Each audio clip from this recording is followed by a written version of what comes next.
Kia ora koutou katoa. Good afternoon. I'll shortly hand over to Dr. Bloomfield for an update on case numbers. But first, I have a quick update on vaccine supply. When the Delta outbreak began, we had a choice. Continue on with our plan, which was designed to very closely match our supply in New Zealand, or to stand up additional surge capacity. We chose to stand up extra capacity, and we've experienced demand at 180% of what we planned for. At our peak in recent weeks, we have been vaccinating more people per capita than countries like the UK, the US, Australia and Canada were at their peaks.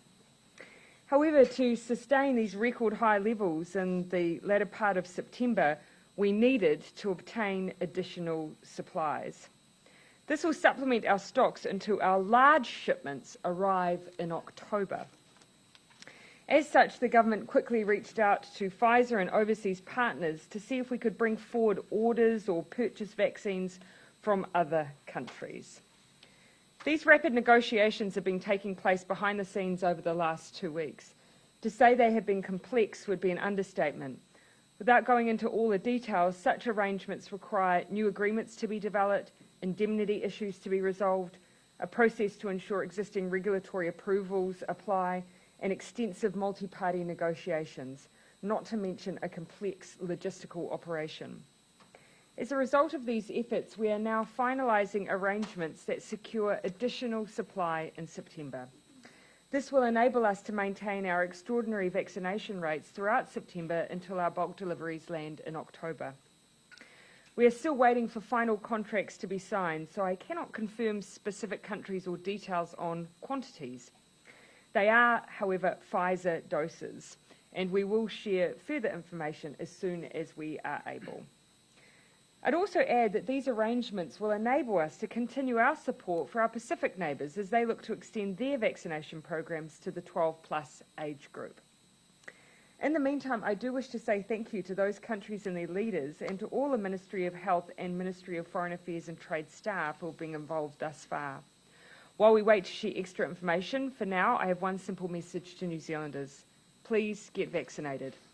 Let's use the coming weeks to really push our vaccination rates as high as possible so we can protect our loved ones from COVID, avoid having to use level 4 lockdowns in the future.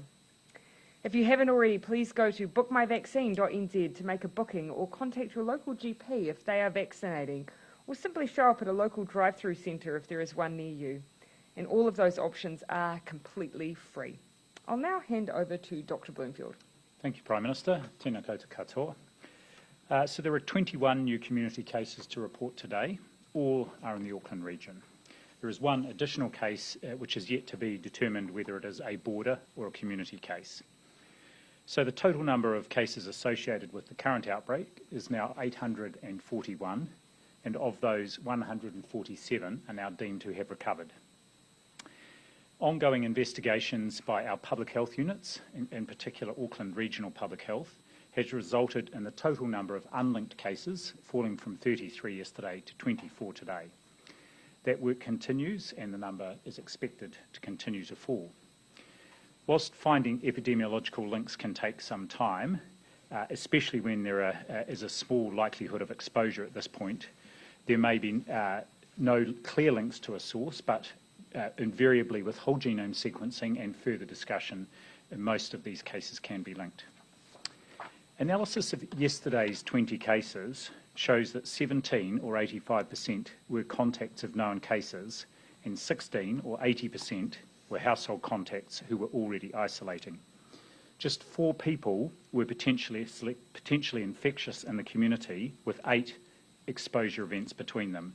None were in essential worker workplaces, and none of these exposure events occurred after those people were asked to isolate. So thank you to them. Clearly, all the numbers are moving in the right direction, which is reassuring. We still have a number of people in hospital, with 39 cases, all in the Auckland region, still in hospital. And of these, 6 are in intensive care or high dependency units, and 4 currently require ventilation. On contact tracing, 37,971 individual contacts in our national database. This is a drop from yesterday and includes adding some additional contacts, but also some work to reconcile duplicates, and so the total net number has reduced. Around 91% of all contacts identified have had a test, and our public health units around the country are continuing to follow up those with outstanding testing results. Yesterday, 7,255 swabs were processed in our labs, and around 5,800 swabs were taken across Metro Auckland yesterday. So it's good to see an increase in swabbing in Auckland yesterday. As I noted yesterday and emphasised, testing does remain central to us being confident the outbreak is under control in Tāmaki Makaurau. So the most important message from me today is, again, if you have symptoms, please get tested in Auckland or indeed wherever you are in the country. We're accelerating the rollout of saliva testing as an option for more workers. We are currently finalising a contract with a further saliva testing provider and expect that this will be soon an option for workers who might need weekly testing because they are travelling across the Auckland boundary. The details of how that saliva-based testing will be available are being firmed up now, and it will be complementary to the PCR-based nasopharyngeal swabbing. More than 830 border workers have now signed up to have saliva testing, and this will become an option for more groups over time, including healthcare workers, and indeed we will use it as part of our testing of our returnees in managed isolation. Finally, on our vaccine rollout, this continues at pace with more than 66,000 vaccinations delivered yesterday. Over 60% of eligible New Zealanders aged 12 and over have now had their first dose, and nearly a third are fully vaccinated. It's a massive effort to all involved, and I want to thank them again, as well as, of course, everybody who has rolled up their sleeve and done their part to keep themselves and indeed the wider community safe. Finally, on the topic of vaccination, a special shout out from a mum who asked us to share a positive story about her son's COVID-19 vaccination experience. This young man, who has a health condition which makes him very anxious, was seen by a wonderful nurse who gave him his first vaccination. His mother says the nurse, whose name is Louise, and the staff, all the staff at the vaccine centre, made the experience a wonderful, relaxing one for him and helped take his anxiety away. She says their awesome and very kind approach made this such a positive experience for this young member of the disability community, and I know that positive experience is one that has been a part for many, many New Zealanders who have been vaccinated to date. Thank you. Back to you, Prime Minister. Thank you, Dr. Bloomfield. Yesterday we announced the move to Alert Level 2. Because Delta is so much more transmissible and dangerous than other forms of the virus, we have had to create a stronger Alert Level 2 and strengthen the rules at Level 2 to take account of that.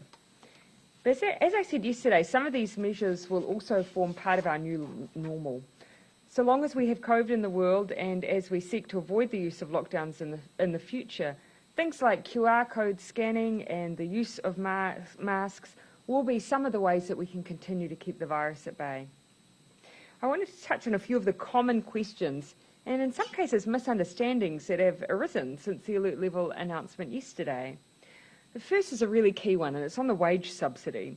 All businesses remain eligible to apply for the wage subsidy so long as any part of the country is in level 3 or 4.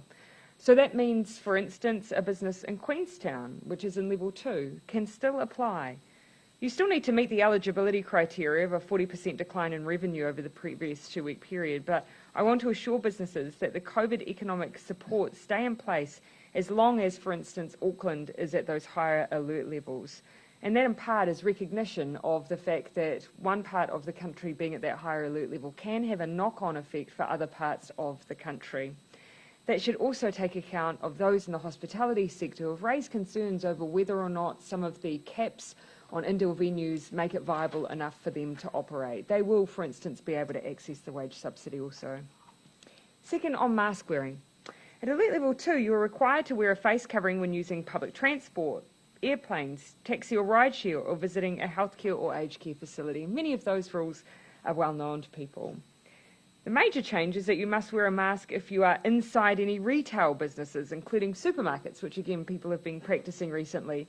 but also now that you're able to travel and visit them, malls, takeaway food stores or shops. You must also wear a mask in public venues such as museums and libraries, but obviously not swimming pools, even if you're a spectator. We know there are places where it would be impractical for customers or visitors to wear a face covering, such as hospitality venues like bars and restaurants where you eat and drink, so it's not a requirement there.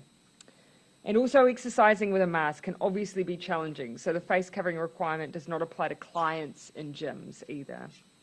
In general, though, if you're around people you don't know, it is a good idea to wear a mask as much as possible.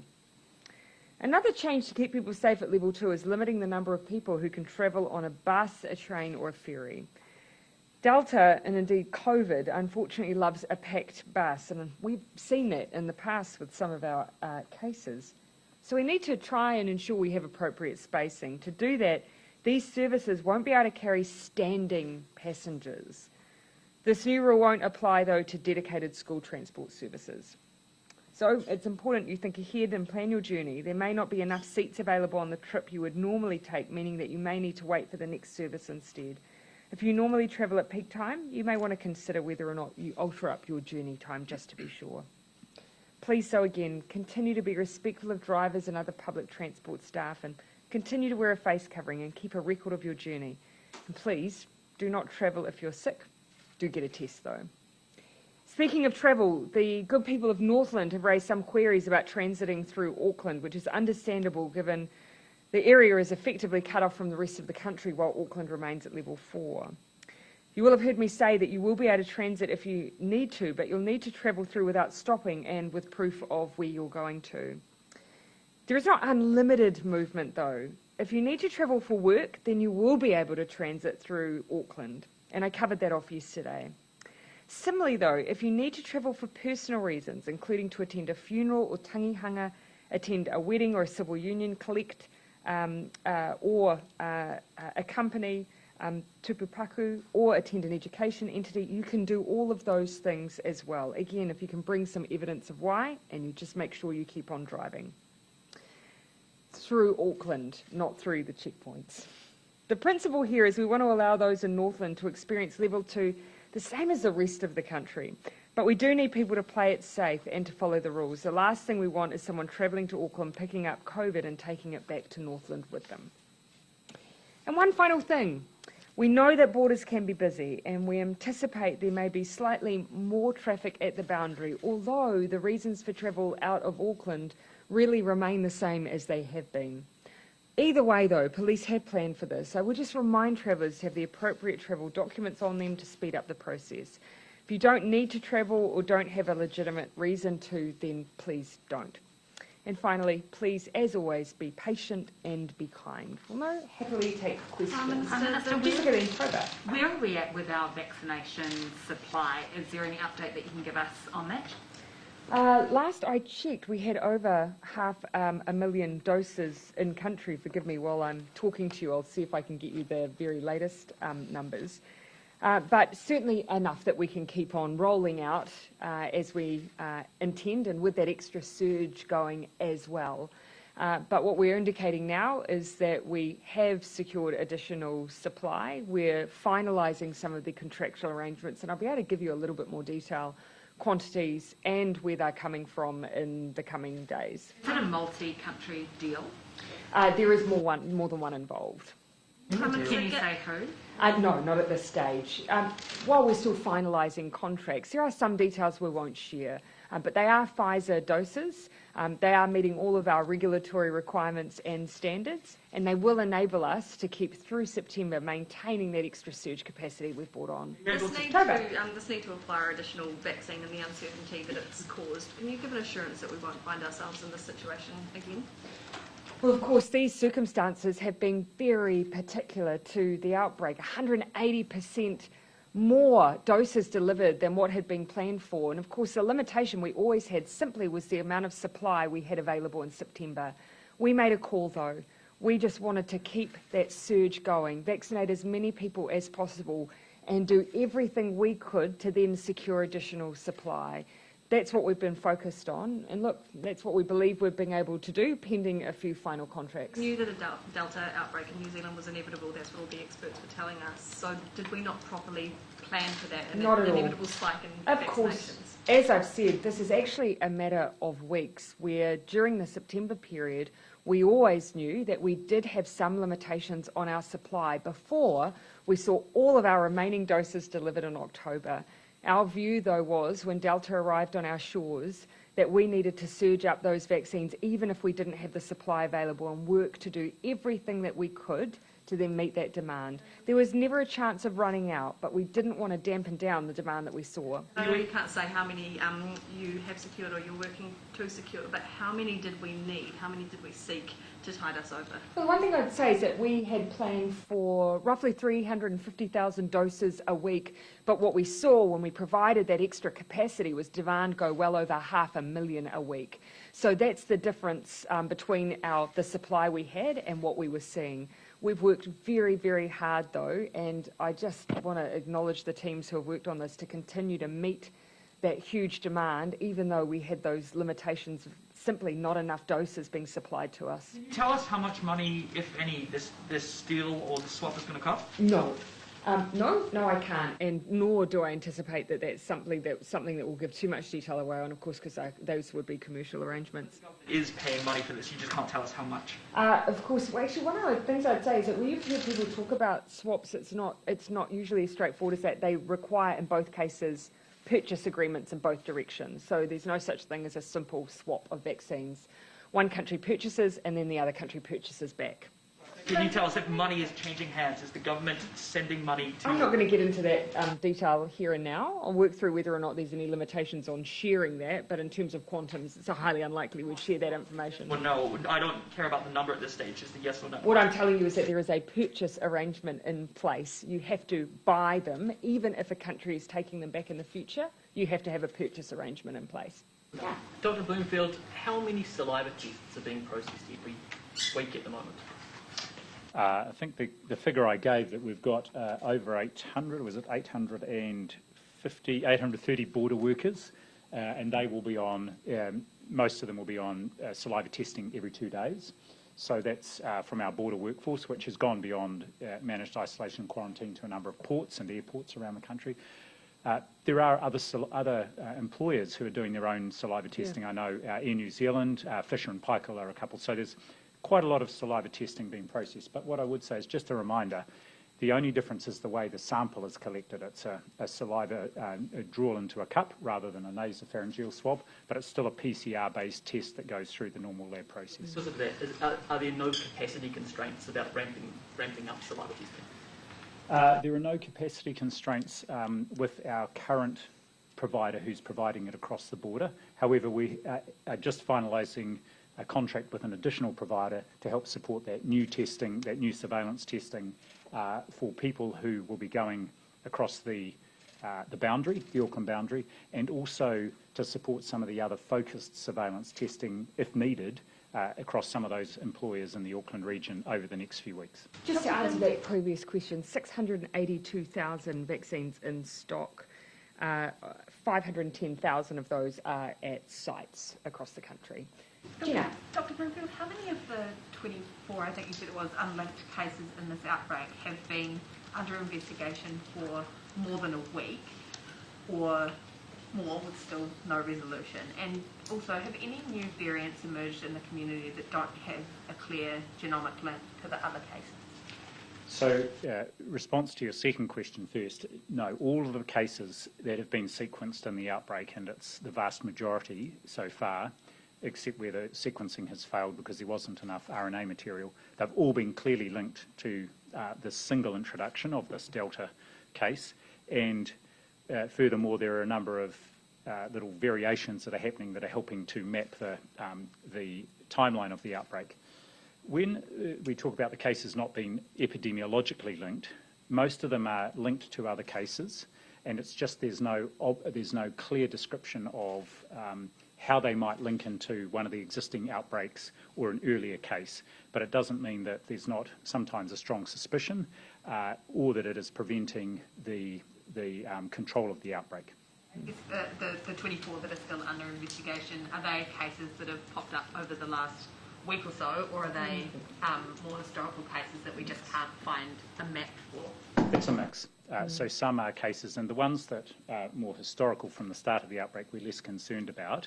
Of course, we are much more interested in these latter cases and making sure we can find out just how the first person, if it's an individual, or sometimes they're a member of a wider family. For example, of our 21 cases today, 8 of those are, or 7 of those are new cases in one whānau.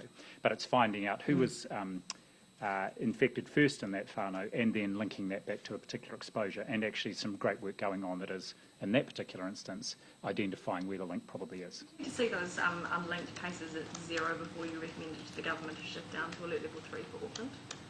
Not necessarily.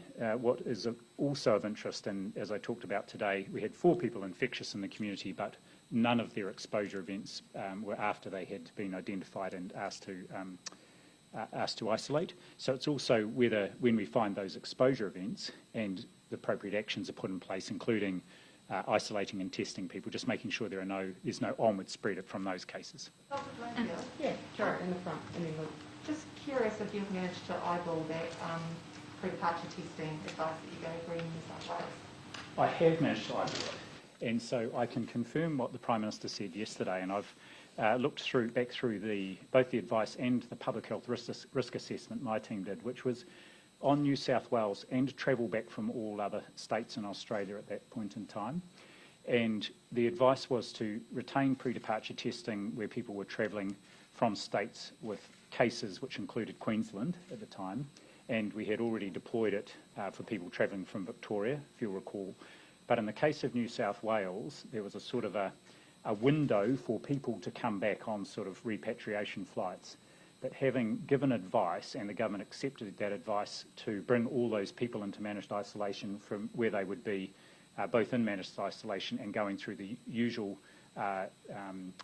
testing regime there, the advice of my public health team was there was more risk in sending them out for a pre-departure test rather than having them isolate as they had been at home for a couple of weeks because Sydney was in lockdown and then travelling straight to the airport. So that was the advice, not to add in a further pre-departure test for those travelling from Sydney. Your concern was not about getting the test back within the 72-hour period. It was about the state of the health system, I guess, in New South Wales and the chances of catching Delta going out and getting a test.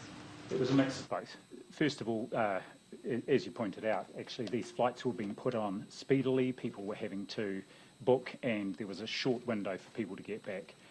But also the considered view of our public health, yes, but they would have to have got the test, and they were trying to book whatever flight became available. But most importantly, the considered view of the public health team was that because they were coming into managed isolation with a very rigorous testing regime, then there wasn't a requirement for a pre-departure test, and also that on balance, my team's view was that there was probably greater risk in them going out, being around other people and out in the community than there was in just staying isolated at home, travelling directly to the airport.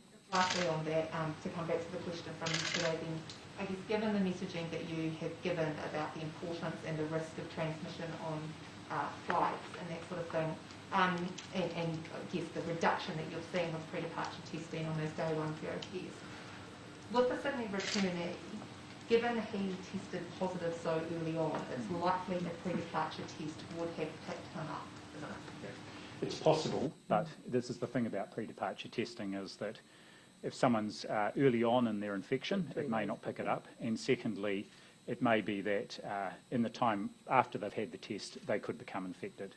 And that's why on the flights, those flights from Australia, as with any flights coming in, there are good infection prevention control procedures in place. And what I would say, in the many thousands of people that have come in from Australia during that period and since, there have only been 3 cases in managed isolation, and this was one of them. We may not necessarily. My recollection of the timeline of that particular case, based on the person that we think may have been the source, there is a chance that they could have got their test in the earlier part of that 72 hours pre their exposure to that individual. So they may have, it may not have. But I think that the only point I would add is that, as Dr. Bloomfield is, we stuck to the advice. We didn't vary up what we received on pre-departure testing for New South Wales. Yeah. Prime Minister, back to the vaccines. So you can confirm that the government did not try to source vaccine from any other kind of third parties outside of the schedule from Pfizer before this Delta outbreak? Well, we had, at that point, we were surging up to 50, we had enough for 50,000 vaccines a day, 350,000 across the course of a week. And then within a 3 to 4 week period, we hit just those enormous deliveries across the course of October. So we'd always planned our vaccine rollout to incorporate the limitations to our supply through those weeks, then into the big surge in October. So at that point, we were meeting the demand that was there. We knew that when we had tight supply, but actually it was only for a matter of weeks. And just so I've got the time, so we've got 680,000 in the country. When's the next 682,000, 510,000 distributed. We tend to get our deliveries once a week at the latter end of the beginning of the week.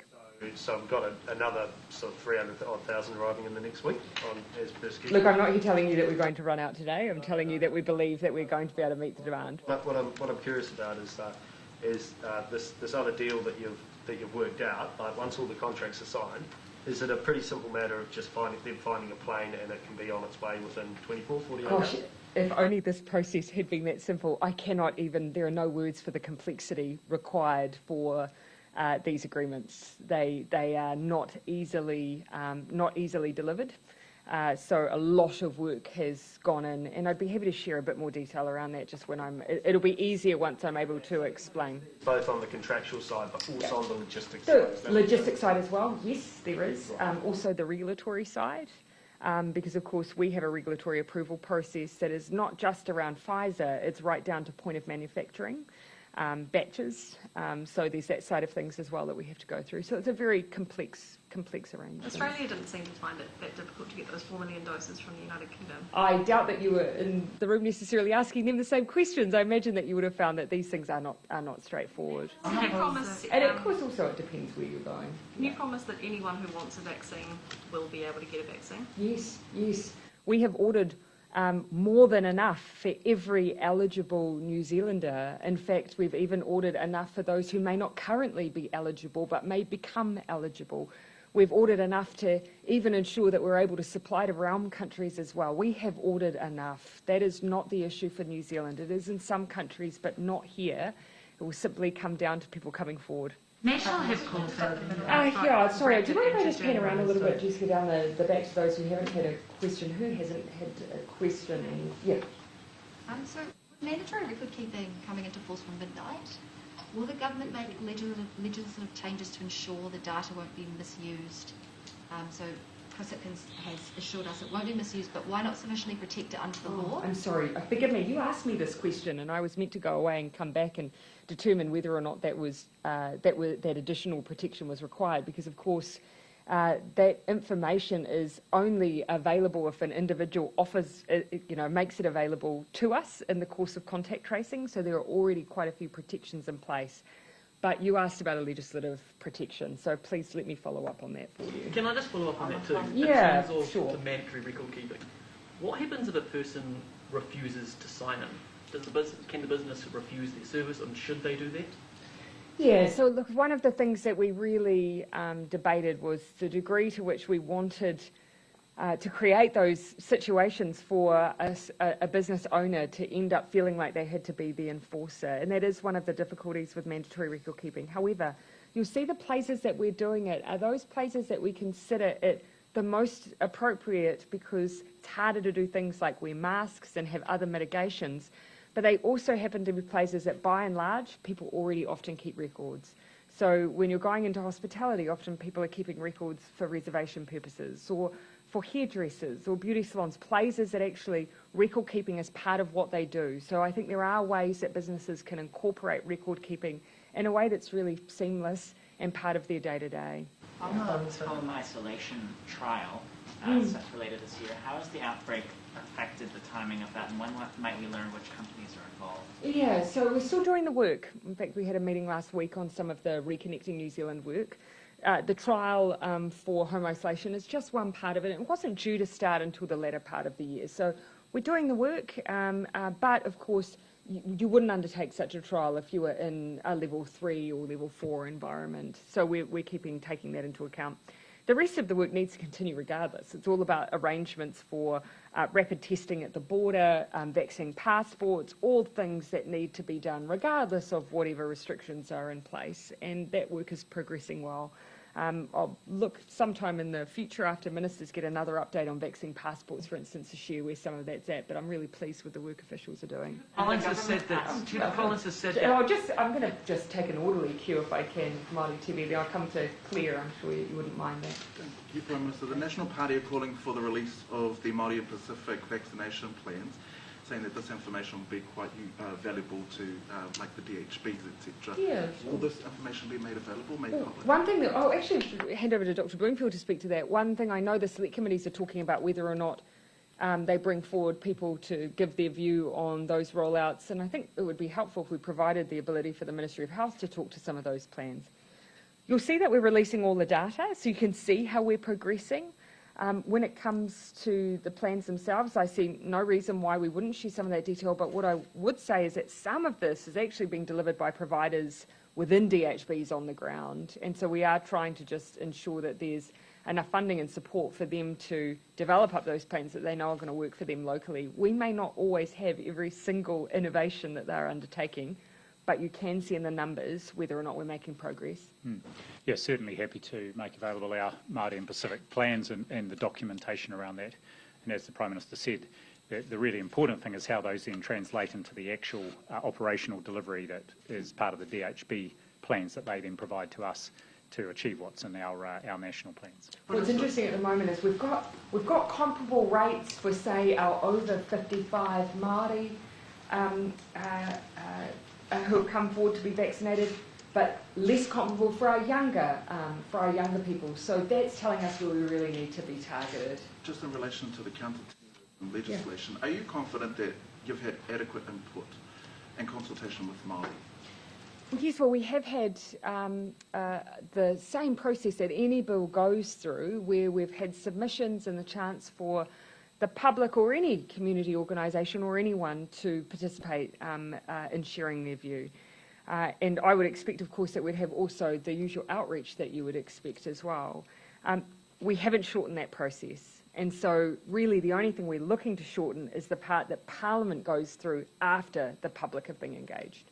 I haven't got a list from the Select Committee process, though, specifically, or necessarily what Justice did beforehand, but they have been working on this law change for a number of years. Can you be certain, though, that the law will prevent things like overreaching, over-policing and over-surveillancing of Māori as seen in the 2007 Tūhoe raids? Well, actually, these are things that, all of it's not just up to submitters to ensure that that's the case. It's up to us as ministers and as a cabinet as well to make sure that we get the balance right, that we are targeting, those areas where we do have a genuine concern that we've got a gap in the law without seeing any overreach. And I think all New Zealanders know that we need to strike that balance. I'm clear.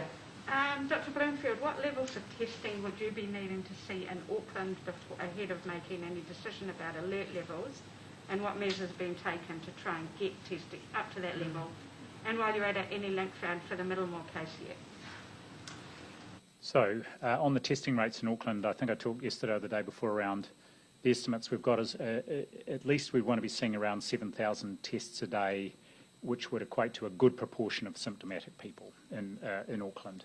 So at the moment it's under that, and probably because the number of symptomatic people has dropped and is continuing to drop. So we're supplementing that with the targeted testing of some of our essential workplaces, and that will start from tomorrow. And that's in addition, of course, to the testing of all those who are looking after the people either in hospital or in the quarantine facilities, and the testing of people crossing the boundary. So the number we'd be looking for would be a minimum of around 7,000 swabs a day. The other question you had was the Middlemore case.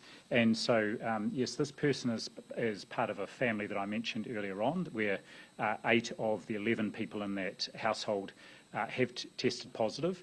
And through conversations with all the people in that household, Auckland Regional Public Health is quite confident about where the link is some time ago to the outbreak and how that infection may have got into the household, but they're just confirming that at the moment. Really pleasing though, as far as I recall, we've got great compliance with level 4 as well for that family. Yes. Yeah. I'll come to. I did say I'd come back to Jessica, then Jenna, then Ben. National is calling for rapid antigen testing to be part of the Yeah. toolbox. Yeah. Why is that not being considered, or why is that not in our toolbox? Yeah, so actually this is something we've asked our expert testing advisory group to take a look at, particularly whether or not that's something that you might overlay with testing at the border. If you, for instance, as part of a pilot, might be having vaccinated travellers being tested on re-entry before they go into isolation. So we are exploring those possibilities, but antigen testing relative to, for instance, the PCR testing, there are some big differences there. So that's why we rely on our experts. For that, I'll get Dr. Bloomfield to explain. Yes, two things. Is where rapid antigen testing has been used and is useful as if you've got infection out in the community. In our case, with an elimination approach, PCR-based testing, whether through saliva or swab-based, is the way to go. I actually, as Director General, get to approve the importation of rapid antigen tests, and I have done so that we can start trialling it as part of our preparation for reconnecting New Zealand at the border while people are still going into MIQ, to see how useful it is in that setting, and indeed whether operationally it can be implemented on quite a large scale as people come through the border into the country as part of a possible mix of things we might have in the future, along with vaccination status and so on. Wouldn't it have been better to have it as something there ready to use in case we did get outbreaks or more widespread in the community? Wouldn't it have been better to have it ready to go? Well, it's not difficult to stand it up quickly, but to date there just hasn't been, and this has been the expert advice, as the Prime Minister said, that it is not appropriate to use rapid antigen testing in a setting which New Zealand has had, with essentially no community transmission, and then when we do have an outbreak we want to use PCR testing to find every single case. Yeah.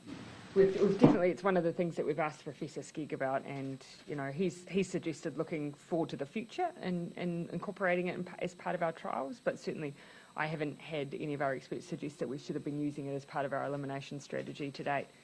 Saliva testing, yes, you've seen that we're integrating that now, but that's because it still has that PCR quality to it. Judith I'm sorry, I did say I'd come to Gina, then Ben, then I'll come over to you, Jason. I just had a couple of questions for you, Dr. Bloomfield, about the Middlemore case. Are you considering testing all patients and visitors to hospitals in Auckland when they arrive on site? And if not, what's actually being done to ensure what happened at Middlemore doesn't happen again? So on the first question, no, that's not the intention, and in fact under Alert Level 4, whether it's Auckland or elsewhere, there is a set of procedures that are put in place for anyone being admitted or arriving at the ED, and you're right, visitors as well, to check for what we call high index of suspicion and to get a declaration from someone about any symptoms they may have, or indeed if they have been at a location of interest or are a contact of a case. And in the case of this Middlemore situation, that's exactly what happened. And I've actually seen from my colleague, Dr. Margie Upper, who's the CEO out there, sent me a detailed description of the events that happened. And I'm very satisfied that the clinicians made good decisions based on the information they had available at the time and had IPC infection prevention control advice throughout. There were a couple of points where there was a delay in the processes, and that's the area that the DHB is going to have a look in and just look at and just see what might have been behind that. The harm in testing everyone that comes on site if you're going to pick up cases before they get to a situation like this, and how concerning is, or how high is the risk of transmission for that 8 hours that one case was in the same room as a whole bunch of other patients? Yeah, it's just not operationally feasible to test everybody coming on site or coming into the hospital. Some of whom are, of course, coming in because of trauma-related admissions or coming in for to be assessed for conditions that are completely unrelated to COVID-19. So there is a process. Or to have baby, yes. There are red or green lanes depending on whether there's a suspicion someone could have COVID, and they are dealt with in different ways. In terms of the potential for others to be infected, as I said, and I've had confirmation of this from Margiapa, there was good infection prevention control advice throughout to minimise any potential risk of others being infected, and subsequently there's been a very precautionary approach taken to standing down staff and to testing other patients who may have been exposed to make sure. Good infection control, that no one was wearing any PPE? People were wearing appropriate PPE for the circumstances in which that person was being assessed and managed at the time. So, Ben, yeah. just back to Friday's attack, we're getting new perspectives and different voices come out around that since then, including the Australian criminologist who wrote a piece in The Guardian who assessed the man in 2018. His argument is that police opted for a surveillance approach over rehabilitation and that a mental health treatment pathway was ignored. I mean, you obviously have more information than it's out there in the public. Do you, in your heart of hearts, believe that any sort of rehabilitation might have worked on the man to stop his pathway to violence? I don't know that I'm in a position, I'm just not qualified to make that judgment, but what you can see from, for instance, all of the information that's been put out, and there was quite a comprehensive statement made by corrections. Keep in mind, they had exposure and engagement with the individual over the course of a 3-year period. And you can see one of the things repeatedly in there is that, yes, mental health support was available and offered, that there were a range of other forms of engagement offered that were quite difficult, as in the engagement was difficult for most agencies that had cause for engagement. And so I of course was not involved in assessing at that level, but what I do see is a consistent theme of agencies who have done what they can, and corrections, for instance, have said that they went over and above what they usually even would be expected to do so to try and engage and change the pathway that this individual was on, and found it very, very difficult. Thank you. In July 2020, he was moved to the maximum security prison, had oversight from the Prisons of Extreme Risk Unit. Correct. When you learnt that, did you seek an assurance that he would be kept apart from the March 15 terrorist who also resides there? Oh, look, that wasn't something that came into my mind that would be an issue, because corrections manage those issues so carefully. Sorry, what was that? I had not asked the question, but the reason that individual was, I assume the reason they were moved is when you have particularly difficult behaviours. I assume that was the linkage there, because my recollection is it occurred after the assault on the correction staff.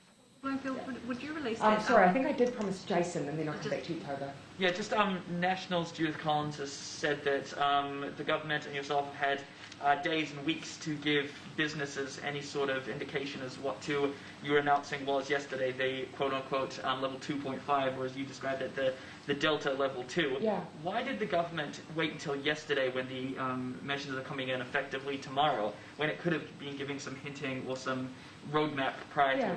Well, we didn't. So the mask rules and scanning were all determined before we even had the outbreak.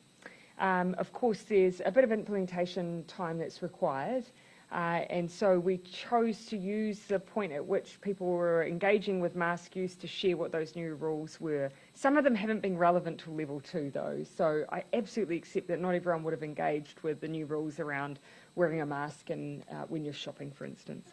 On the scanning, that was also released by Minister Hipkins as well. But again, if you're not out and about, then you're not necessarily engaging with those rules. The ones that weren't, with a cap on, the two changes. The cap of 50 for indoor hospitality venues. So we've always had that cap of 100. The public health advice was to drop it down.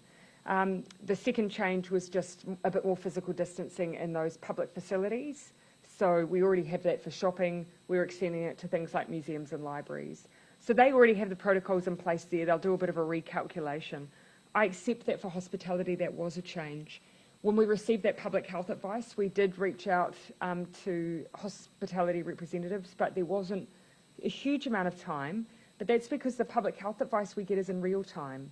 There's not a huge amount of academic literature around transmission and Delta. What is available, we've supplemented with what we've seen through this outbreak, and we make those decisions often in real time. So I understand why it's happened in that way, but where we've been able to give advance warning, we have, At other times, unfortunately, sometimes it will be the period that we make the announcement. Health advice when Dr. Bloomfield, did you advise the government that those... I verbally received that on Sunday, late Sunday afternoon. Could you release that? Level 2. Can we just get some clarification on mask use at data level 2? Specific question, do you have to wear masks while singing at church? And 2, you clarified at the top of this that you don't have to, or it's not a requirement to wear them in restaurants, but is that a rule change from yesterday? No. The website says that you should wear a face covering where possible, except when eating and drinking. Yeah. So there's not a... We accept that in hospitality venues where the primary purpose is eating and drinking, that people will not have face coverings on at all times, and so therefore are not required to. But we keep encouraging people as much as possible to wear masks.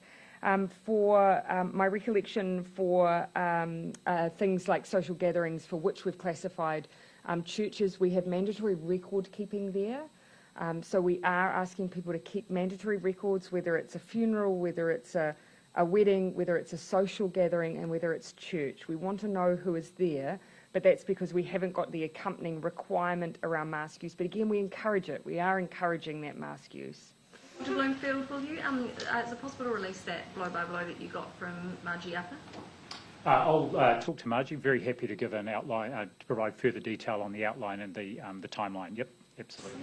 A quick few questions, logistical questions about the And Northland. if you don't mind, we might wrap given we've got the House in 2 minutes. The Northland corridor. Can people south of Auckland travel through to visit Northland? The focus, as I understand it with the work with officials and with mayors, has really been those coming in Northland to come out. But of course, we would want to make sure that there is the ability for people who, for work purposes. So we'd want to make sure that was reciprocal. But I just need to check whether the order work has been done. It is not a free for all, though. We have narrowed it down to those essential kind of social events, work purposes, and so on, because we just want to limit the possibility that people may stop in Auckland. That be enforced logistically. Yeah, so we have the same, again, it's a bit more light touch there for the Northern Corridor. We do ask people to carry evidence with them, and they can be stopped at the border. Fly out of Northland and flights have, I can't give the exact flight schedules, but flights have still been moving, but people are being checked at airports previously till now, and they're outside the level 2 environment to check they're travelling for essential purposes. Most flights though, from out of Northland are going via Auckland, though, so I imagine that they will keep up those checks. Have there been any, conversations with But people, of course, that's their only ability to get onward. Yeah. Could there be maybe a conversation with Air New Zealand to have them not stop in Auckland so people in Northland could have a holiday like the rest of us? Well, of course, in Auckland, once you're transiting in, I think the checks are actually as you come into the airport, so I imagine if you're doing all those checks at Northland itself. So you're asking the question in reverse, though, to get into Northland. Yeah. Get out of Northland and bypass Auckland and go to Queenstown. I would need to check how officials are working that at the borders. Our main focus has been really just ensuring those who are in Northland aren't unnecessarily disadvantaged, because they are a level 2 environment, just like everyone else, but they are disadvantaged by having Auckland sandwiched right in between. But we have focused on some of those essentials: weddings, funerals, tangihanga, and work. Yeah. Wellington to Kerikeri would be a great new route, though. Just a direct flight would resolve all those problems. Well, I'll put your bid into Air New Zealand. Thank you, everyone.